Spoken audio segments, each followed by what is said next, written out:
Ibiganiro vyari kubera Urwanda muri Angola ejo hahise itariki 15 Kigarama vyari guhuza President Paul Kagame w'Urwanda na Felix Tshisekedi wa Republika Iharanira Demokarasi ya Kongo ntivyabaye bikiba.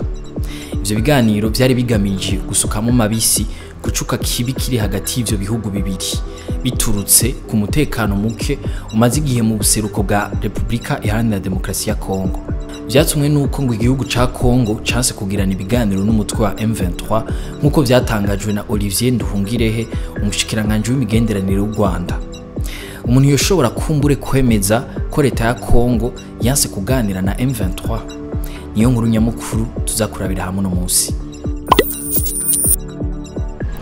Amahoro cyane ni David nizere komeze neza. Olivier Nduhungirehe yavuze ko ivyo biganiro vyasivye kubera ko Kongo yanse ibiganiro na M23 mu gihe bari baravyemeye haraheze imisi. Yamenyesheje ko leta ya Kongo itavuze ukuri mu kuvuga ko Urwanda gongeyemwo ku munota wa nyuma igisabo cyo kuganira na M23.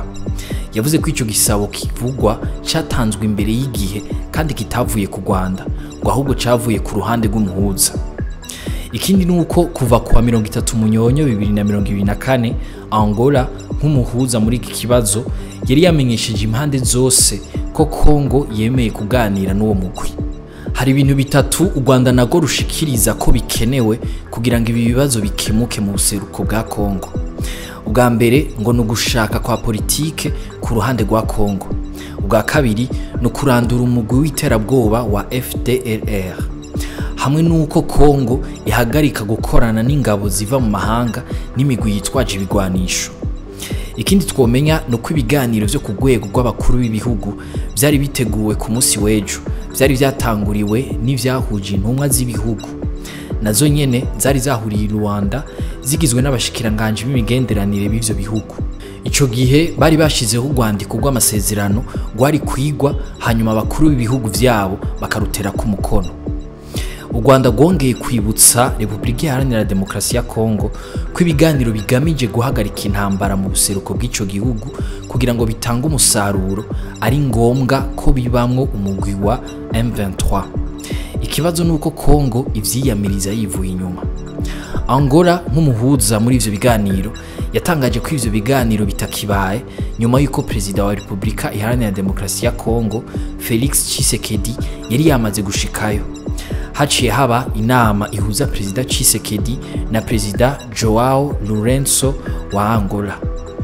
Inama yanatumiwemwo Uhuru Kenyatta umuhuza wa Kongo n'imigwi yigwanya mu biganiro vy'i Nairobi. M23 nayo yari yamenyesheje kwidakwiye gusigwa inyuma mu biganiro vya Rwanda. Ngo intumwa z'ibi bihugu ingingo zifata ntiziraba mu gihe itaba yatumiwe muri ivyo biganiro. M23 ivuga kandi ko yifuza ibiganiro bigamije gukemura itotezwa rikorerwa abanyekongo bo mu bwoko bw'abatutsi n'abavuga ikinyarwanda. Ivyo biganiro vyarabaye abahagarariye M23 baranavyitabira ariko ku munsi wavyo wa kabiri barirukanwa n'intumwa yihariye yari ihagarariye President Felix Tshisekedi Serge Chibangu. Dutandukira inkuru ngufi nazo. Urwaruka rushika 300 gwitaho ibijanye n'ubuhinga nyabwonko hamwe na ngurukana bumenyi rwarahuriye kuri Olivia University ku wa gatandatu itariki 14 Kigarama. Hari mu ihuriro ryago rigira kane rya Dev Fest 2024. Iryo huriro ngaruka mwaka rifashwe mu mugongo n'ikigo mpuzamakungu Google rigatunganywa mu Burundi n'umuryango w'abahinga Google Developers Community GDG Bujumbura. Hari ibibanza 10 ndangakaranga vy'Uburundi bigiye gushirwa ku rutonde rukingiwe n'ishirahamwe Unesco. Mu rukurikirane rw'ibikorwa vy'indwi yahariwe gisata c'ingenzi mu Burundi, ishirahamwe Visit Burundi ryaratunganije kuri uyu wa 13 Kigarama 2024 urugendo ku kibanza ndangakaranga kimenyerewe ku izina ryo kwa Miganda kiri ku mutumba Rutyazo Imwaro. Umuntu ahageze arashobora kwibonera uko ubuzima bw'abarundi baho hambere bwari butunganijwe. Zeno Manirakiza yari yaserukishira hamwe mpuzamakungu Unesco yagize ati hari ibibanza bishika kuri 10 biriko birageragezwa kwandikwa. Byari byatanguye gutohozwa ko mu mwaka wa 2007. rero ngo guhera mu mwaka wa 2025 bizosubira gufata umurindi mwiza, Unesco izosubira ibivyure vyandikwe. Mwakoze kudukurikira, aya makuru mwiyasanga ku mbuga za Yaga na Iris News, ahanje tuzosubira ejo.